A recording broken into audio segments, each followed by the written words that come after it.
There is a common misconception that one of history's greatest generals was defeated by cold weather. The story suggests that Napoleon's brilliance failed when he encountered the Russian winter. But by the time the cold arrived, his army was already dying. In 1812, Napoleon Bonaparte led the largest army Europe had ever assembled into Russia. Over 600,000 men crossed the Niemen River. The force was modern, disciplined, and confident. It had defeated every major European power through speed, coordination, and logistical innovation. The campaign was planned as a decisive blow, not a prolonged occupation. What followed was not a sudden collapse, but a biological unraveling that began long before the first snowfall. The Grand Armée was built to move fast. Speed was its advantage, and speed demanded concentration. Soldiers marched tightly packed, slept in shared quarters, and recycled clothing and blankets. These practices were efficient.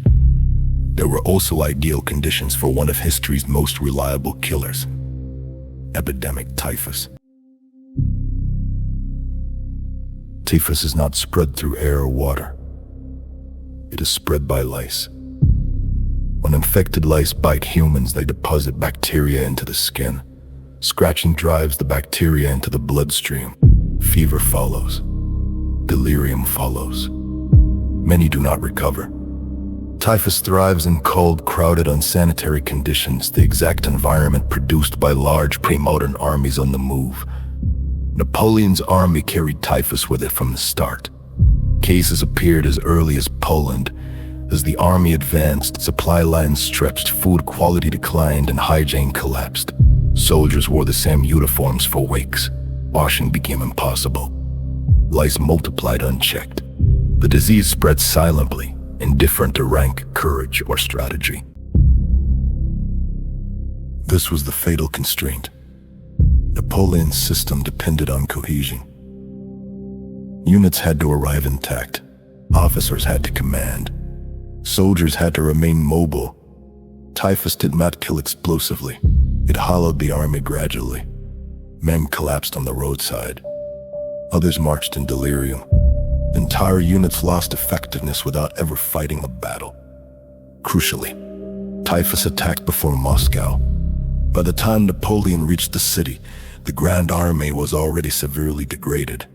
Combat losses mattered, but disease losses mattered more.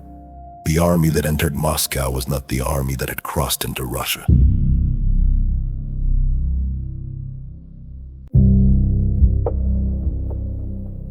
Napoleon still expected a resolution. Moscow was supposed to force surrender. Instead, the city was abandoned and burned with no decisive victory and no supplies. The army stalled, crowding increased. Sanitation worsened. Typhus accelerated. When retreat began, the disease did not stop, it intensified. Exhaustion weakened immune systems. Lice remained embedded in clothing. Cold did not kill the bacteria fast enough to matter. The retreating columns became mobile incubators. Winter finished what typhus had started, but it did not initiate the collapse.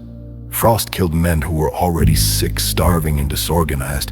By the time temperatures dropped sharply, command structures were breaking down. Horses were dead. Artillery was abandoned. Discipline dissolved not because of fear, but because there were not enough healthy bodies left to enforce it. This is why the winter explanation persists. Snow is visible, disease is not. But typhus killed more soldiers than combat and cold combined. It destroyed the army's ability to function before the environment delivered the final blow. Napoleon's mistake was not arrogance or overreach alone, it was miscalculation of scale. He built an army too large to sustain itself hygienically in hostile territory. His logistical system moved food and ammunition, but it could not move cleanliness. The biology of mass movement had changed faster than military doctrine. The paradox is that Napoleon was a modernizer. He understood supply, speed, and coordination better than any commander of his era. What he did not understand, because no one fully did yet, was that industrial-scale armies created industrial-scale disease. After 1812, European warfare slowly adapted. Armies became more aware of sanitation. Camp spacing changed. Uniform maintenance improved. Disease did not disappear, but its strategic role diminished. Russia forced that lesson at catastrophic cost. Napoleon did not lose because nature turned against him. He lost because his system produced a vulnerability he could not see. The lice did not care about genius, planning, or ambition. They only required bodies close enough to touch. And once they had those, the outcome was already decided.